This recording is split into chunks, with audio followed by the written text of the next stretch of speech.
Entre Linhas e Números hoje, Bárbara Andrade, para falar um pouco de liderança e finanças de grandes marcas. Bárbara é especialista em planejamento financeiro, head financeira da Boca Rosa Company, ex-CFO da Flapper, e hoje ela vai dividir com a gente toda essa experiência maravilhosa de carreira, que não é fácil ser uma CFO, né, Bárbara? Não, é muito boleto. É muito boleto. Bárbara, você viu muitos aviões decolarem, literalmente, né? E aterrissarem também. Agora, atua na manutenção de um avião em pleno voo. Falo muito que é a parte mais complicada, né? Como que a gente faz isso? Entre linhas do planejamento financeiro, como você mantém esse voo estável e garante que os números continuem subindo? Primeiro a gente tem que fazer o mapa do voo, né? Avião não sai do chão sem ter o mapa de voo. E o mapa de voo das empresas é o planejamento estratégico. Então, todo planejamento financeiro, ele dá início com o planejamento estratégico. E a gente tem que alinhar a estratégia com a execução. Porque muitas vezes o plano fica muito lindo no papel, mas a gente enfrenta turbulências ao longo do caminho. Então, é saber gerenciar e criar cenários para que não se evite as turbulências, mas quando elas cheguem, a gente saiba quais decisões tomar. Quando você inicia a fazer o planejamento estratégico das companhias que você não só já passou e que você está hoje, né, principalmente na Boca Rosa, o que você olha como principal e fundamental de steps? Por exemplo, a contabilidade participa junto do orçamento, você chama eles para realizar, estar ali, né, nessa participação. O que você acha assim, fundamental como passo 1 até o último passo, que é a publicação desse planejamento para o time, para a companhia, para começar a rodar? A primeira coisa é aonde se quer chegar. Então, a gente desenha o que a gente quer para os próximos 5 anos e a gente vai desenhando um roadmap. No caso da Boca Rosa, a gente lança um roadmap de produtos, né? Quais lançamentos e quais linhas que eu quero. Então, estrategicamente, lancei pele agora. O que é o mais estratégico para o meu público, que eu vou ter mais conversão de ir lançando ao longo do caminho? Então, eu vejo se eu vou fazer boca, olhos, lançar mais coisas de pele. Então, eu vou fazendo todo esse desenho e aí começo a transformar em números. Então, a gente pega todo esse planejamento e no caso do varejo, né, que é o grande problema das empresas, a gente tem que estar colado com a contabilidade. A gente tem uma contabilidade externa, mas eu tenho uma pessoa lá dentro, porque ICMS para varejo no Brasil é redesenhar a todo momento, porque a todo momento a legislação muda. Eu falo que o empresário que vive no Brasil, ele vive uma mutação constante todos os dias, né? Se a gente não tiver ligado numa oportunidade e até mesmo de estar antenado na alteração da tributação, focado naquele produto, a gente perde a oportunidade de mercado, competitividade. Sim. Tem uma frase que eu gosto muito de falar, Bárbara: a gente não pode ser Cinderela no reino animal. Não dá para viver. Não dá. Então, a gente tem que saber viver naquele reino animal ali de alguma forma. Verdade. E eu tenho uma pergunta que eu gosto muito de fazer na parte de planejamento. Você falou de toda a parte de produtos, né? Então, você constrói todos esses números. E aí vem toda a parte de budget. Daqui a 5 anos, o que vocês já estão projetando de budget nesse planejamento orçamentário?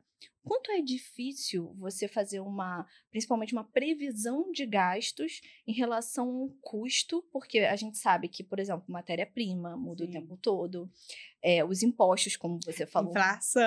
Inflação. Então, a gente tem toda uma atualização, uma mudança econômica também dentro do nosso país, que reflete significativamente no seu planejamento. Sim. Então, como que você faz essa mágica? Me explica, Bárbara. Porque assim, eu só sou contadora, gente. Só tô aqui na cadeira de contadora. Eu tenho que fazer muito desenhos de acordo com a natureza da despesa. Eu vejo muita gente erra no planejamento financeiro. Algumas despesas são proporcionais, evidentemente, né? Então você vai colocando ali na projeção de receita e vai tendo efeito, mas os custos fixos, as pessoas acham que dobrar de receita e não colocam mudança de headcount, mudança de infraestrutura, custos colaterais que oneram muito. Então, eu sempre falo, muitas vezes, aumento de receita não é aumento de lucratividade. Você precisa ter um suporte de estrutura na empresa para poder suportar aquilo. E você começa a ter gaps de crescimento que afetam muito o negócio. Então, não é só o que o pessoal aonde quer chegar.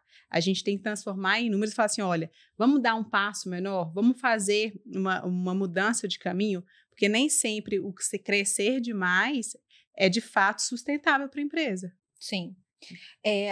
Uma das coisas assim que os empresários não olham. Eu tenho um leque de produtos, né? 100 tipos de SKUs, por Sim. exemplo. E desses 100, o que me dá mais o retorno, né? Olhar para aquele produto como se fosse um outro negócio ali dentro e ter uma DRE por produto, que é o que a gente fala do centro de custo, né? Dessa necessidade. E no caso da Boca Rosa Company, teve um leque de produtos imenso, principalmente de cores. Então, imagino o trabalho que esse centro de custo deu para você e principalmente para ver o ROI, né, que isso tá dando. E a inteligência de qual produto está saindo mais, qual produto que a gente tem que investir mais em fabricação. Como que foi esse desafio? São quantas cores, Bárbara? São 50 tons de base. Fora o que a gente vai lançar, né, de stick cor, que devem ser mais uns 9. Então, é muito SKU. É muito SKU. E aí, é aquela questão, o financeiro ele tem que ser suporte para todas as áreas, desde o pessoal que desenvolve o produto até o pessoal de logística. Então, a gente tem o S&OP hoje, que é a área de planejamento de pedidos para as fábricas, que faz todo esse estudo, né, de qual é o percentual. O primeiro, gente, foi na adivinhação, né? Desculpa o termo, eu brinco com o pessoal que a gente tira o número do sovaco, às vezes, sabe? Para poder fazer o pedido, porque assim, se faz o pedido, tem o lead time de alguns meses para o produto ficar pronto, aí sim vai para a prateleira. E aí eu não sei se as cores extremas vão ser mais vendidas ou não, a gente aposta na meiuca e a gente vê cores extremas esgotando em 2, 3 dias. Então, você tem que fazer a adaptação semanal. É um produto novo, né? É um produto novo. Vocês estão conhecendo ainda os dados dos produtos. E aí a gente tem reuniões semanais, né, de WBR, que a gente faz justamente esses ajustes de pedido e tenta ao máximo acertar esse número de acordo com a demanda. Mas é muito complicado, ainda mais que o nosso produto são 50 cores e é multifuncional. Então a pessoa usa tanto como base, como corretivo e contorno. Então, por exemplo, o número 42 é o mais usado em contorno. A gente já começa a ter algumas informações, né? Então, a gente, poxa, tá sendo esse 42 é muito para contorno. Vamos ensinar ao nosso público que dá para usar também o 41, o 43, com a mesma finalidade, para a gente poder escoar isso da melhor maneira, né? Da melhor maneira e não deixar o produto ali também na prateleira. Sim, produto parado é dinheiro parado. Exatamente. Mas você, nesse contexto geral, você sai de aeronave para o varejo. Loucura total, né? Na Flapper, doida, né? Na Flapper era uma prestação de serviço com também vendas de aeronave, provavelmente. Isso, tínhamos venda também. E era mais muito tecnologia, né? Então, a gente tinha um foco muito grande de tecnologia. Por ter esse foco em tecnologia, eu tinha um conforto muito grande da parte do nosso back-office ser do jeito que eu queria. Então, todo o back-office financeiro, de contas a pagar, receber indicadores, estava dentro da plataforma feita pela gente. E aí, a mudança para um varejo, e aí a gente tem que pegar um outro sistema, adaptar a nossa realidade, foi uma mudança de mundo, assim, completamente. Mas a margem de batom é melhor que a de avião. Eu imaginei isso, porque muita gente já falou isso pra mim. Olha, avião, assim, é um luxo, né? Super lindo. Adoro. Mas não é bem assim o que ele gera de lucratividade como negócio. Sim. Mas é o mundo da beleza, né? É um mundo que todo mundo... Inclusive, eu tava aqui, né, falando, Bárbara, manda uns negocinhos aqui, né? Porque a gente gosta também, os recebidos, que a gente gosta de testar. Bárbara, sua experiência abrange empresas de perfis distintos e de grande porte. Como você equilibra a necessidade de metas financeiras de curto prazo com a visão de longo prazo, né? Vocês passaram por um momento inicial complicado, que provavelmente você teve que pivotar, Sim. que eu gosto de usar esse termo. Todo o plano estratégico que você tinha de curto e de longo prazo por conta de uma situação específica. Conta um pouco como que foi essa turbulência que vocês Que a viveram gente teve que e como que gerenciar. vocês gerenciaram isso de uma forma brilhante, que inclusive eu gostaria muito de elogiar aqui, que foi Obrigada. magnífico o que A vocês gente fizeram lá. fez uma gestão de crise que virou case, né? Eu vi muitos locais falando sobre o nosso gerenciamento. E do ponto de vista financeiro, eu sempre gosto de ter o planejamento com diversos cenários. Eu tenho um cenário, né, um realista que a gente toca no dia a dia da empresa, mas internamente eu sempre trabalho com o otimista, né? Porque a gente tem que estar pronta para o sucesso, e também com o pessimista, que é justamente para redesenhar a rota. Então, dentro desses cenários, eu sempre faço planejamentos que tenham uma segurança e um backup financeiro. Então, a gente sempre anda curtinho, como eu costumo dizer, e a gente sempre tem esse backup, porque quando você planeja o planejamento financeiro, você tem que ter a parte dedicada para uma reserva de caixa, para inovação e para investimento em capital humano.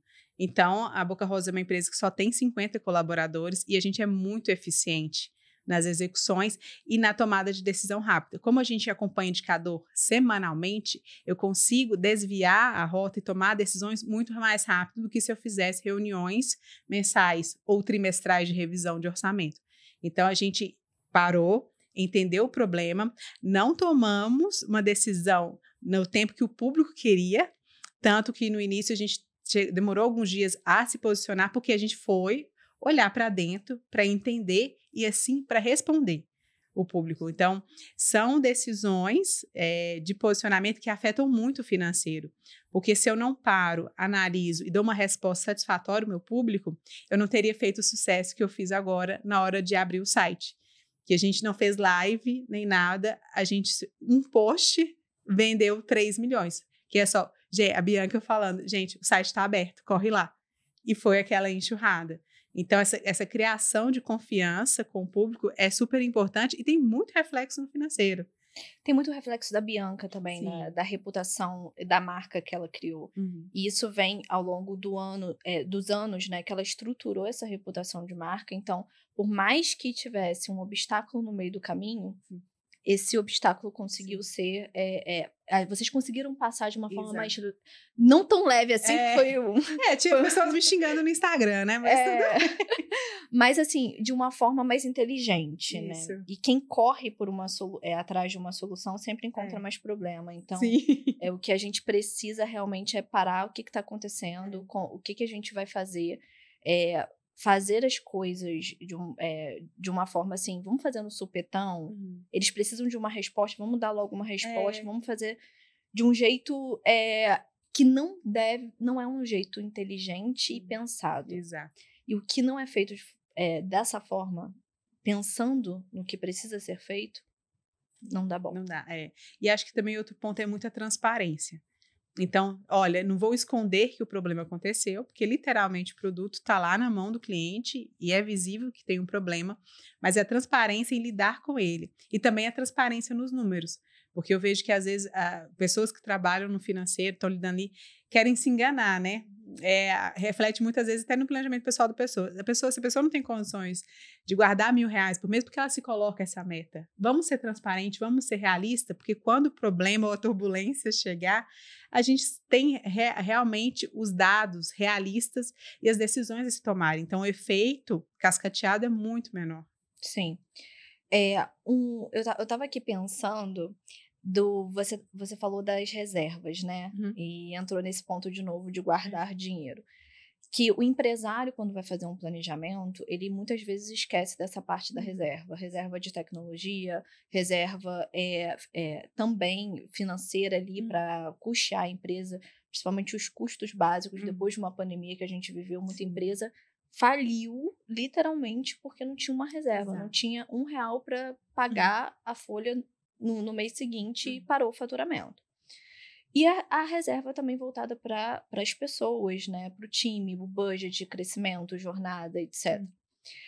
Como que a Bárbara profissional trata isso no dia a dia? Como que você vê como CFO a importância disso? E quais são as métricas que você utiliza para colocar isso dentro da empresa de uma forma inteligente, sem deixar a empresa, né, ter uma estagnação de crescimento ali. Eu faço reservas financeiras baseadas em 3 pilares. A reserva de capital mesmo, né? Porque você, em alguma determinada crise, você precisa ter essa reserva financeira. A reserva de inovação e a reserva de capital humano. Então, eu sempre preciso ter isso muito bem desenhado para eu poder, em qualquer, né, eventualidade, eu ter isso a resolver. Então, por exemplo, a reserva de inovação é aquela reserva que eu faço no momento de crescimento da empresa em que eu vou investir em novos projetos, investir em um novo produto. Por exemplo, se eu quiser fazer uma linha de skincare, eu vou precisar investir em desenvolvimento, em uma nova fábrica, em pessoal qualificado. Então, eu já tenho aquela caixinha reservada. Aí, no nosso caso, a reserva de emergência, de capital de giro, ela é muito mais representativa dentro dessas reservas, porque é uma empresa de capital intensivo, né? Varejo, a gente sabe que é capital intensivo, e o principal indicador é o fluxo de caixa positivo. Então, eu preciso ali gerenciar, porque eu tenho muitas vezes que pagar o meu fornecedor à vista para eu conseguir bons preços, né? Muito insumo vem da China, então a gente sabe que o dólar, né? Eu tive um problema esse mês mesmo, que a gente fechou um contrato em que eu fui pagar a invoice e o dólar estava 6,15. Então você tem que ter essas gorduras, pensar essas estratégias, e você recebe muitas vezes o seu cliente, né, que são grandes varejistas que são clientes nossos, em 120, 180 dias. Então, eu tenho um descasamento muito grande. Pago à vista, o produto fica pronto em alguns meses, em 2, 3 meses, recebo, né, faturo para o meu cliente, mas eu vou ter o dinheiro na conta só daqui a mais outros 6 meses, 120 dias. Então, se bobear, um produto que eu fechei agora, eu vou ter no meio do ano que vem, na prateleira, de fato. E aí, recebendo ele no meu caixa. Então, a gente sempre precisa ter, no caso do varejo, essa caixinha do capital de giro muito mais robusta e também com alternativas, né? Uma alternativa que a gente usa muito no mercado é o risco sacado. Sim. Que é um crédito que você tem e que você consegue multiplicar muitas vezes o dinheiro, né? Sim. Você consegue fazer uma rotatividade que dá sustentabilidade. E na caixinha da inovação, eu acho que se desenvolver, né, ter um grupo ali de funcionários para você desenvolver novos produtos é não deixar a empresa morrer. É a questão da longevidade, porque eu vejo muita empresa que está em crescimento, ela se acomoda. Acha que já está com o jogo ganho. Sim. E a gente sabe que a todo momento é concorrência, novos produtos. Então, se você não tem essa caixinha de inovação, não tem como você ir perpetuando. E o capital humano se você não valoriza seus funcionários, você não vai ter clientes. O primeiro cliente é o seu funcionário. Para você ter ideia, a gente, com esses novos produtos, a gente não conseguiu ainda, né, presentear os funcionários. São os primeiros que compram. A primeira nota fiscal foi de uma menina né, da Boca Rosa que comprou. Então, a primeira nota fiscal nossa emitida foi... E foi literalmente assim, calma aí, só um minutinho.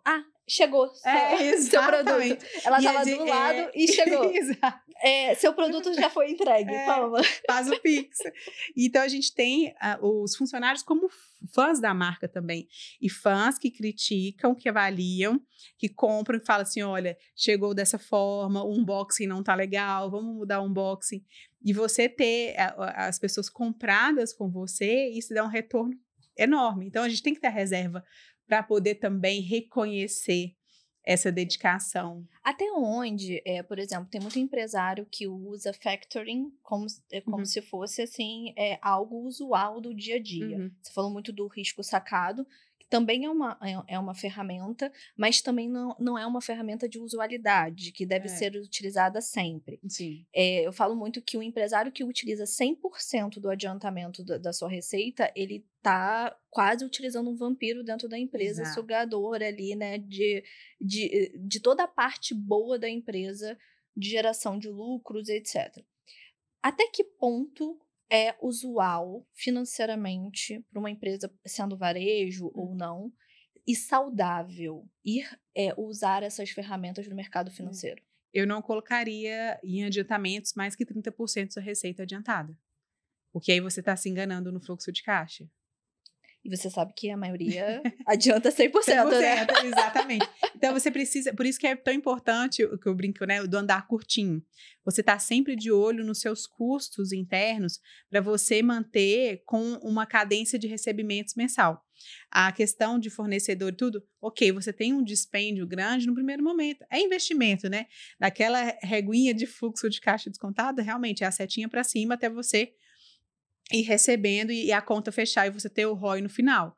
Mas você viver de crédito e de risco sacado não é sustentável. E fora que o banco, né, enquanto você tá bem, né, enquanto tá sol, ele te dá um guarda-chuva, né, para te proteger do sol. Mas quando tá chovendo, ele tira o guarda-chuva e você se molha inteiro.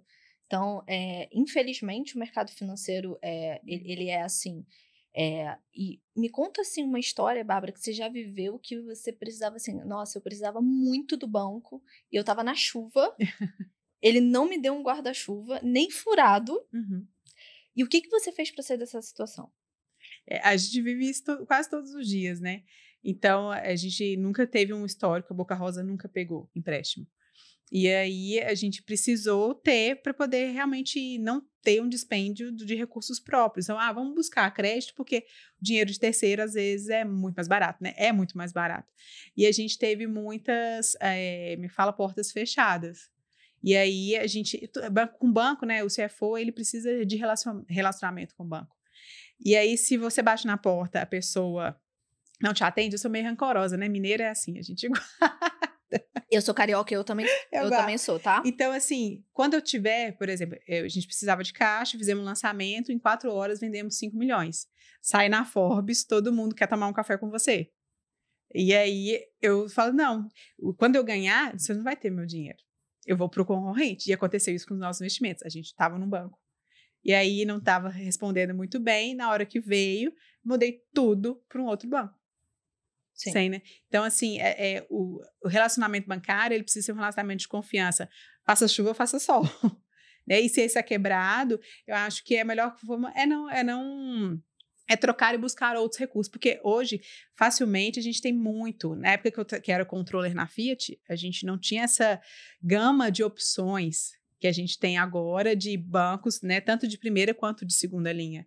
Então, a gente consegue construir a necessidade em outros lugares. E hoje tem muito mais opção, né? Hoje você tem não só opção de banco, tem fundos de investimento, tem captadora, tem não sei o que. Assessorias que têm bons relacionamentos com diversos. Então, a alternativa é o que não falta. A gente fica muito pego, né? Naqueles empréstimos nos bancões tradicionais. Os comerciais. Exato. Né? E você, às vezes, se você tá capitalizado, você consegue montar um FDIC com algum fundo de investimento e trazer pessoas que se interessem de fato pelo seu negócio e você levantar um montante sem precisar ter equity nem nada e construir isso, né? Dar essa rampagem no negócio. Trazer isso para justamente você gerar mais investimentos para o negócio, né? E você sabe que uma vez eu ouvi de um empresário, ele falou assim, não, Manuela, eu invisto assim, paro de pagar imposto porque depois eu faço um refis e aí boto aqui dentro, invisto, depois faço um refis, pago com 90% de redução, foi mais barato que o banco, qualquer lugar que eu falei, cara, eu nunca pensei nisso, gênio. Eu tenho vontade de fazer essas pegadas, mas do jeito que do povo da Bianca se eu deixar de pagar um DARF atrasado, o povo vem... A Bianca tá devendo o governo. Eu acabei de tentar emitir uma certidão aqui, não saiu, tá? Mas assim, a gente faz muito, na Flapper, durante a pandemia, a gente teve muitos benefícios, né? A gente já era da Pérsia, né? Agora, daqui a pouco, aparece a Flapper na lista da Pérsia. Mas a gente tem que saber jogar o jogo. Eu acho que no Brasil você tem que saber jogar o jogo, porque existem muitos benefícios que a gente consegue tomar justamente para poder fazer o negócio acontecer. E é rebolar mesmo. Nesse contexto de crise que vocês viveram, que foi assim algo inesperado também, ou você tinha alguma sensação, uma pergunta antes, tinha alguma sensação que ainda não estava 100% e que podia dar problema? No dia que falaram que iam ser só 15 dias de lock-up, né? Eu falei assim, não vai ser. Não vai ser. E aí eu comecei a travar várias coisas dentro da Flapper. Então, a gente tinha acabado de receber investimento, que foi uma salvação, que a gente estava capitalizado, e aí parou tudo. cancelam com novas contratações, cancelam novos investimentos. A gente ia pivotar dentro do aplicativo, né, um outro serviço, para tudo e anda com o mínimo, só com sobrevivência. Foi isso que fez com que a gente saísse bem da pandemia e crescesse na pandemia. Porque aí é aquela questão, se você está a todo momento revendo o planejamento, as alternativas que você tem e o time está bem alinhado no estratégico, a gente consegue virar a chave. E a nossa virada, que eram voos de passageiros, a gente começou a fazer voo de carga para trazer teste de Covid da China. Então, você consegue mudar rápido a rota e a gente faturou muito mais, com margens muito melhores do que se a gente tivesse, poxa, não está fazendo mais viagens, que pena, vamos viver com o que a gente tem aqui de reserva e vida que segue, esperar as portas novamente abrirem. 2 crises diferentes, né? Uma, você viveu na Flapper de forma mundial, e outra, uma crise no varejo, nossa, né? Qual framework, assim, que você se utilizou nas duas, que foi base para você sair dessa situação, por exemplo? Reanálise de cenário, assim. Eu sempre faço forecasts, muitas vezes não oficiais, que muitas multinacionais têm forecasts, obrigatórios a cada 3 meses. Eu mesma faço, seja na Flapper ou na Boca Rosa, revisões de forecast, adaptando o novo cenário, né? Tanto por bom quanto por ruim. Então, se você tem estruturado forecast de revisão do orçamento que você fez e consegue trabalhar de acordo com a nova realidade que está acontecendo, você consegue ter saídas melhores. Por exemplo, até a mudança de política, o Trump ter ganhado lá nos Estados Unidos já deu um impacto no dólar. Então, isso já vem impactar o seu forecast. Isso. Também o budget da empresa. Aí eu tenho que mudar, vale a pena agora, então, eu abrir uma conta lá fora? Vale a pena eu ter uma operação de hedge dentro da empresa? E aí tudo é junto com o volume. E a primeira coisa que eu faço, beleza, teve aumento do dólar. Certos insumos não consigo substituir, digamos assim. Então, eu sento com o meu fornecedor e ele negocia. Nem eu, nem você. Nem eu ganho, nem você ganha. O que a gente consegue negociar de um preço que eu não tenho que repassar? Vamos ficar no meio termo. E aí, você não precisa repassar, então você consegue negociar com o fornecedor, e outras coisas você consegue muitas vezes substituir, né? Às vezes você tem um sistema que é mais caro, que você usa na gringa, mas tem um similar que te atenda também nacional. Então, você faz temporariamente uma mudança de sistema que já gera uma economia absurda. Então, assim, no momento em que acontece o fato, Trump ganhou, no dia que ele ganhou, à noite eu liguei para o nosso advogado e já conversei, olha, temos um problema, porque a gente vai lançar um novo produto, que grande parte vem de fora. Como fazemos? Já está fechado o contrato dessa forma, vamos pressionar, pagamos assim, e aí a gente já negociou, em vez de dar um X% de entrada, a gente diminuiu o valor, conseguimos ajustar o preço final, né? Não ganhou nem eu nem ele, e eu vou manter o preço final para o consumidor. Então, saber, não ficar assim, olha, o Trump ganhou, e esperar, né? É uma característica que você acha que o CFO de qualquer companhia tem que ter hoje, ter esse acompanhamento, não só... ele não tem que ter apenas o conhecimento técnico, ele tem que ter um conhecimento global de todas as situações que podem acontecer, não só no mercado que ele está, mas na economia do país e na economia mundial. E ele tem que ter conhecimento do negócio. Eu vejo que muitos CFOs se fecham dentro da técnica. Eu estou longe de ser a melhor em técnica de finanças. Mas quando eu entro no negócio, eu aprendo tudo. Você pode me perguntar tudo de aeronave. Tanto que quando eu entrei na Flapper, eu falei assim, vou ter que comprar um super trunfo, né, gente? Aprender todos os aviões. E eu sei exatamente quando eu vejo qual tipo de aeronave que é. E de maquiagem não precisei, né, dedicar tanto. Já é uma dedicação, né? Já tinha um conhecimento já é uma dedicação que vem da vida, assim, que a gente já entende, né? E aí eu sento tanto com a rede de produto, com a rede comercial. Eu peço muitas vezes para entrar em reuniões para ser ouvinte. E a gente tem que ter a humildade de ser ouvinte em reuniões para poder aprender. Eu sou muitas vezes ouvinte nas reuniões de estratégia de social media. Para eu poder ver o que a comunidade está falando, porque muitas vezes o que a comunidade fala pode aumentar a minha conversão. Se a comunidade fala, poxa, eu queria que tivesse um Pix parcelado. Eu queria que tivesse um cartão em 4, 5, 10 vezes. Então, eu consigo ajustar, aumentar essa conversão, porque eu estou entendendo ali junto com o social qual que é a estratégia de comunicação deles com a nossa comunidade. Porque quando você olha para isso, se o nosso ICP está sendo uma comunidade público D e C, que tem um cartão de crédito com pouco limite, essa pessoa prefere um Pix parcelado. Exato. E aí eu tenho que fazer, dentro da minha margem, estudos até quantas parcelas. Então, tudo isso a gente tem um roadmap de estudo, produto por produto. Então, eu já vou desde o custo, NCM dele, o custo que ele tem, aonde vou ter meu CD. Eu tenho CDs em 3 localidades, justamente para fazer essa otimização tributária.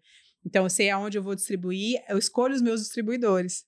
Porque eu tenho distribuidor numa região que no estado que ele está é mais barato o ICMS e o MVA do que no estado ao lado. Então, eu procuro comercialmente um distribuidor que ele consiga também ter uma margem melhor, porque eu tenho que ter respeito por esse meu cliente que revende. Então, tudo é muito desenhado, a gente tem DRE para ver se também o cliente, ele muitas vezes lucrativo para a gente, porque tem cliente que a gente tem que demitir. Sim, com certeza, eu faço que isso ele não dá, todo ano. Que ele não dá um retorno, e aí não fica nem interessante para mim, nem interessante para ele. E tem aquela questão, né? O cliente, ele não só não dá o retorno, mas também ele não se ajuda, né? Tem essa também.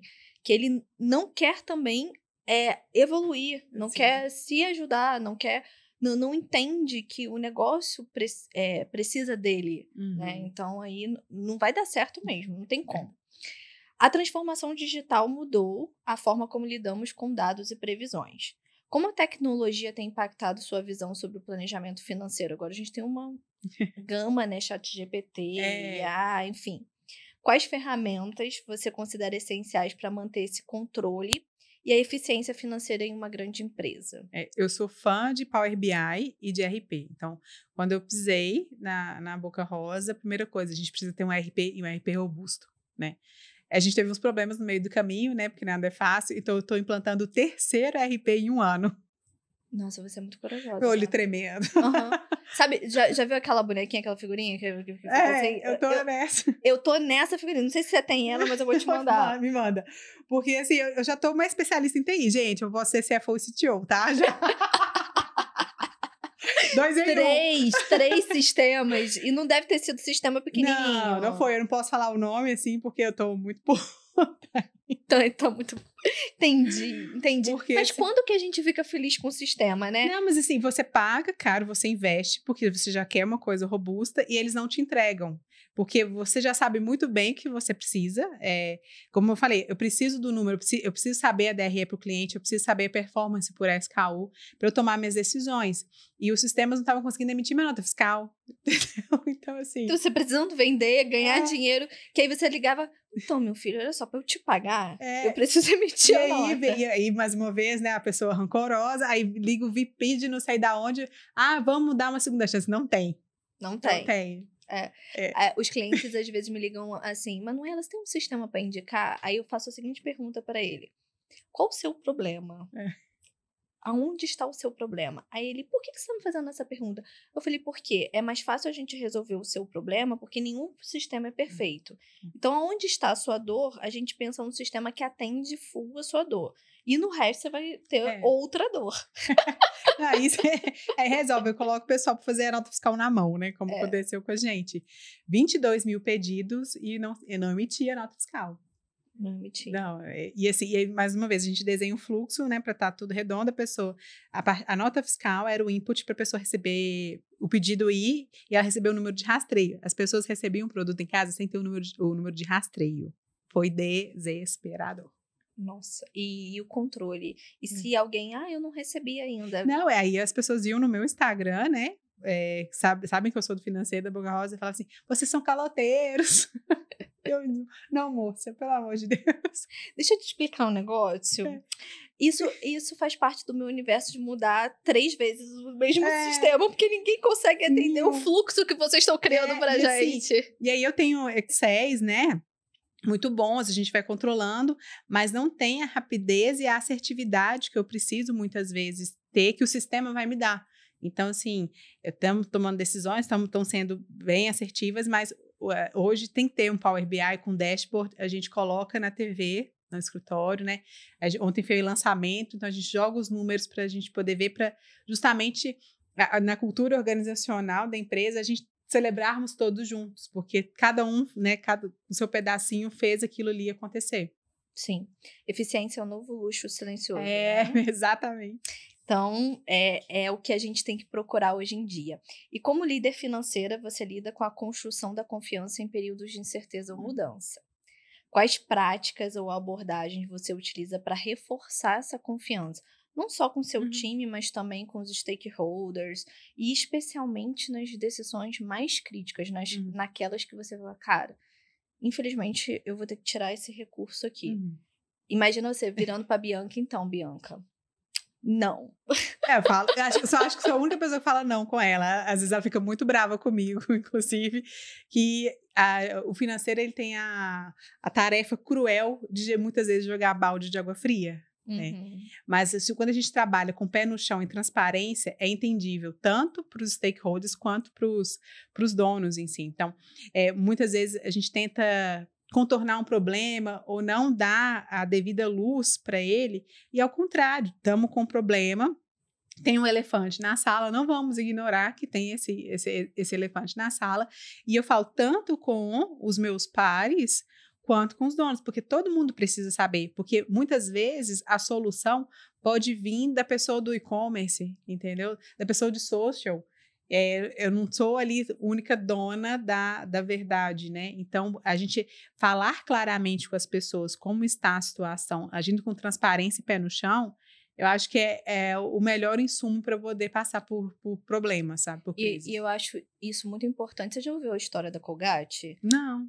A Colgate tem uma história de que eles estavam numa reunião de diretoria e discutindo como que eles iam fazer para o consumidor gastar mais pasta de dente, para consumir mais a pasta de dente. E todo mundo quebrando cabeça, diretor, o pessoal, gerência, o pessoal de base, de criação, todo mundo quebrando a cabeça, e o faxineiro lá limpando o chão, e ele vira e fala assim, 1 polegada. E todo mundo, 1 polegada, e ninguém entendendo nada.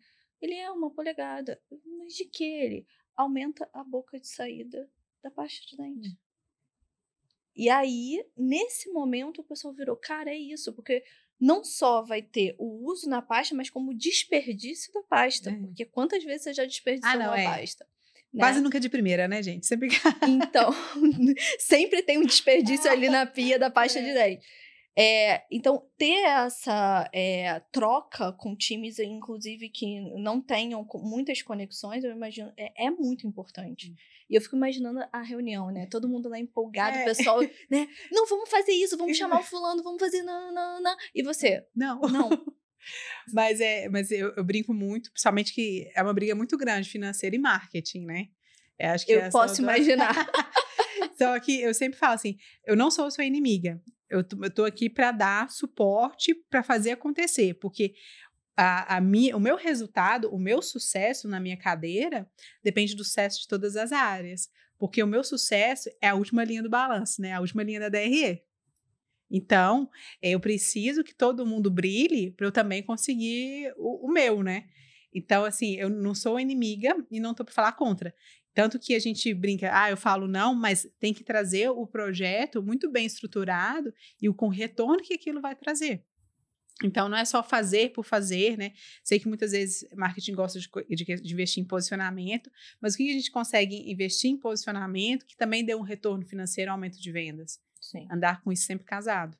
E a empresa está crescendo, a empresa saiu do D0, né? E está fazendo já aniversário aí dessa construção. O que você está priorizando, e não só olhando para a Boca Rosa Company, tá? De forma geral, quando você senta na cadeira de CFO e olha para investimentos, e no planejamento estratégico, no longo prazo, o que você gosta de fazer em relação ao investimento? No sentido de, vamos olhar para um futuro lançamento de um novo produto lá na frente que a gente nem tem ideia ainda, para que a gente possa fazer o nosso próprio investimento, reinvestir dentro do negócio. Ou vamos olhar para realmente ter um investimento que gera robustez para a empresa, para um M&A futuro, por exemplo, uma possível venda dessa empresa. Qual o olhar da Bárbara, né, sendo profissional, quando entra numa empresa, senta na cadeira de CFO e olha uma empresa que não tem investimento nenhum, que precisa disso, e o que ela tem que fazer em cada momento ali da empresa? Primeiro eu tenho que, por exemplo, dar um custo fixo aqui, gerar um investimento para custo fixo. Em segundo momento, eu tenho que olhar para uma parte de investimento futuro. Sim. O que a Bárbara faz? Eu começo sempre pela reserva de capital. Mas não quer dizer, né, dentro daquelas 3 caixinhas que eu mencionei, que eu tenho que esperar toda essa reserva chegar para poder encher a segunda caixinha de inovação, M&A, etc.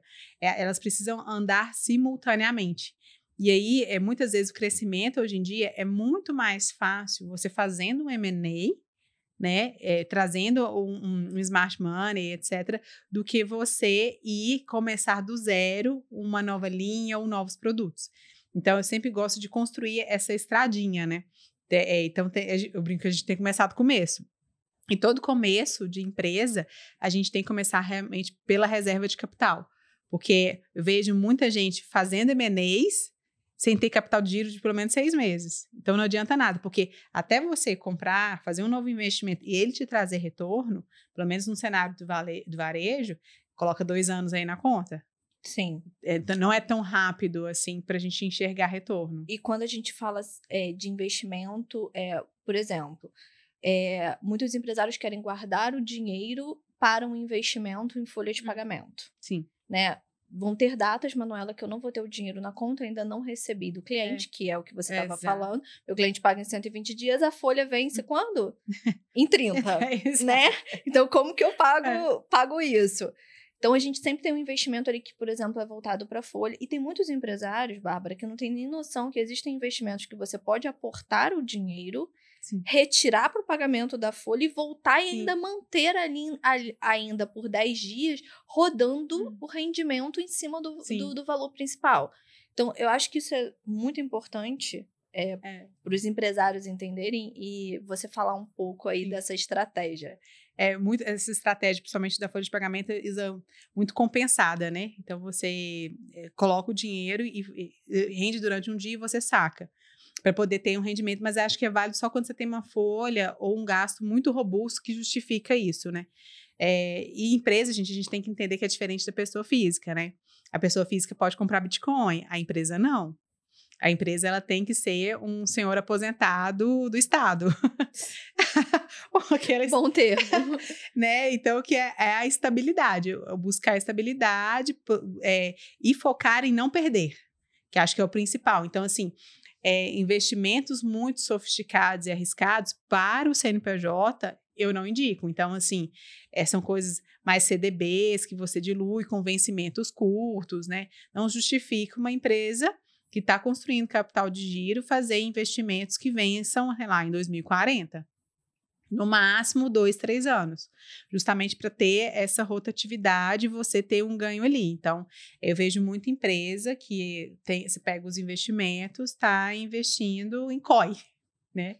Então, não é nem para pessoa física que é bom, mas tem isso que você quer ser arrojado em investimento, visando um ganho maior, e o deságio que você tem, às vezes, quando você tem a necessidade ali batendo a porta, pode fazer com que você perca, né, dinheiro, de fato. Então, ser conservador, como um aposentado do Estado, eu acho que é a melhor saída para quem tem empresa, investimentos da empresa. Nem sempre ser conservador é aquela pessoa que não é legal, né? Não. Tem o tio do terreno que venceu na vida, né, gente? Vamos aprender.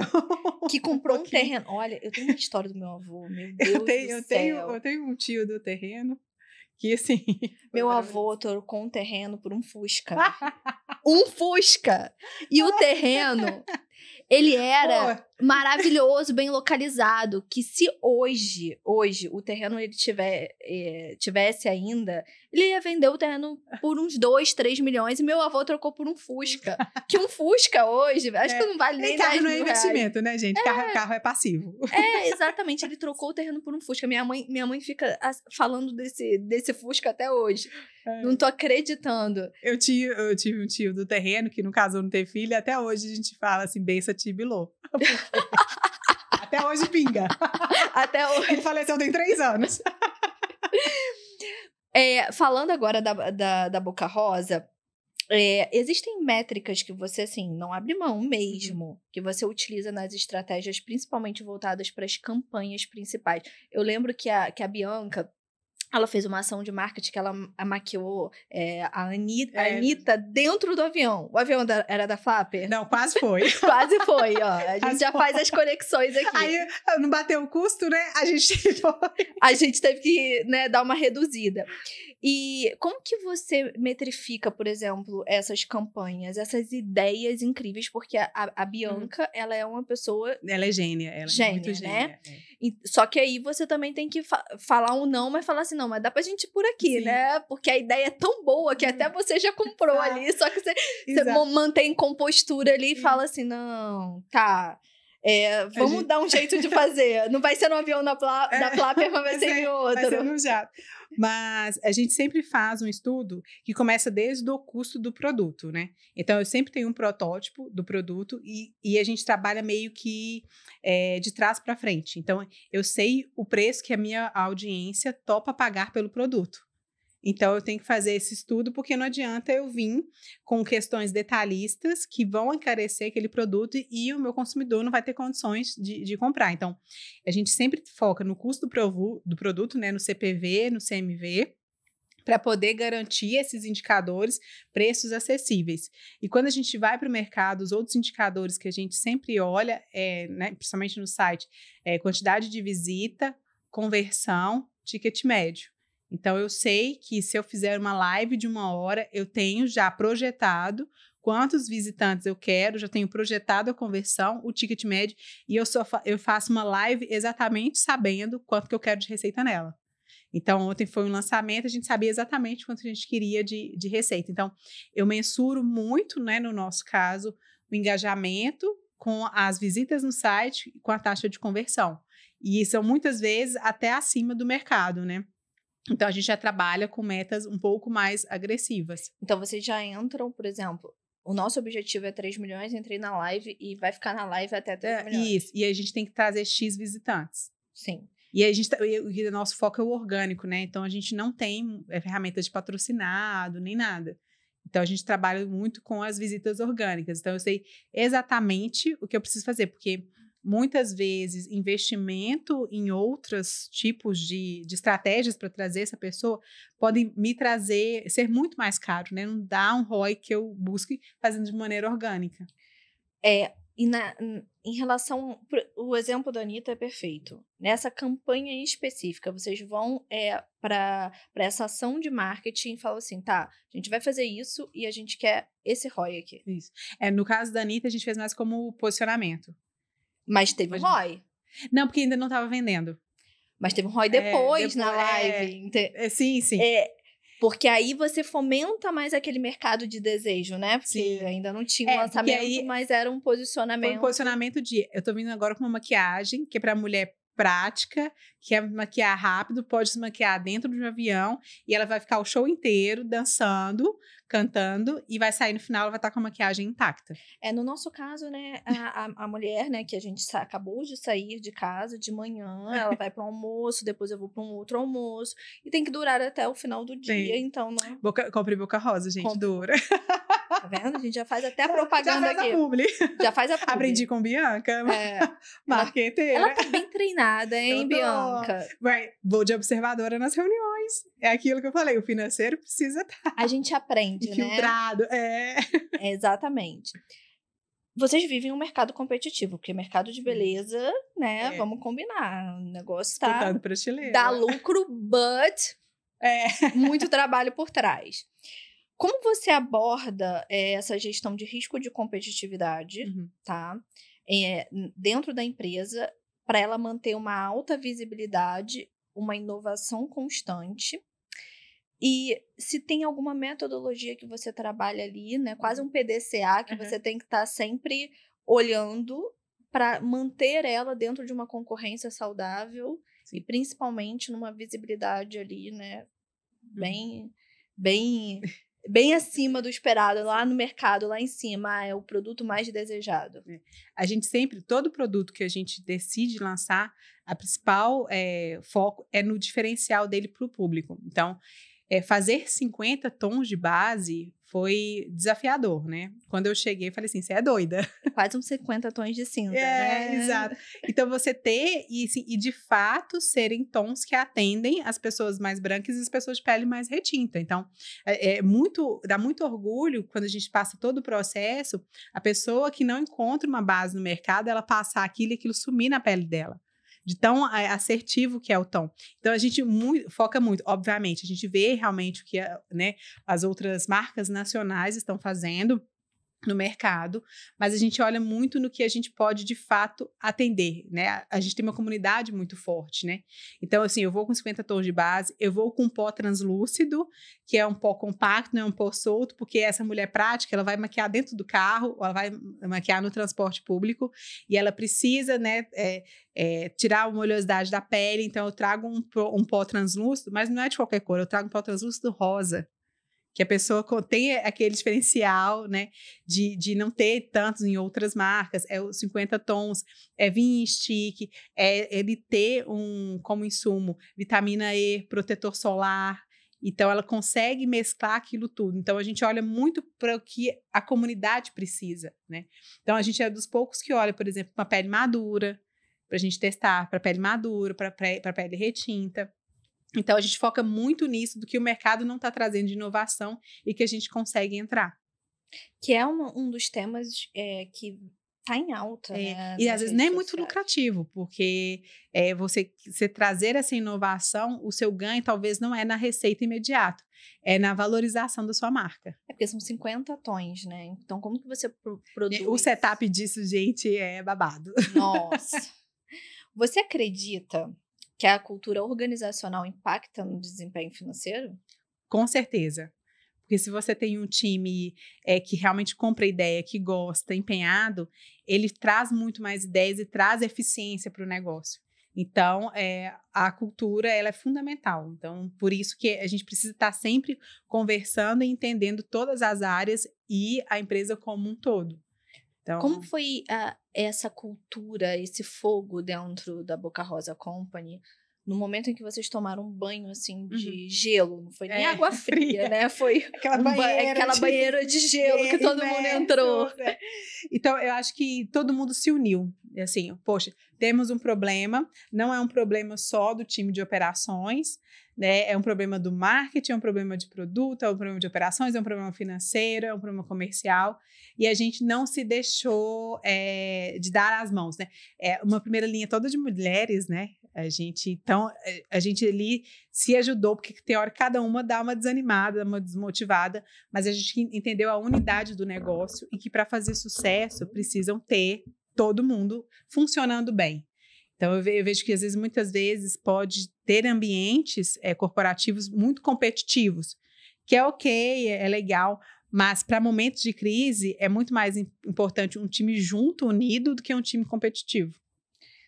Bárbara, pra gente terminar, que eu tô amando o nosso papo, acho que se a gente deixar, a gente fica aqui até amanhã, né? Se o povo tiver com tempo, nós vamos ficando A aqui. gente vai ficar aqui contando várias histórias pra vocês, que acho que a gente pode fazer um parte 2. Sim, vamos pensar super nisso. topo.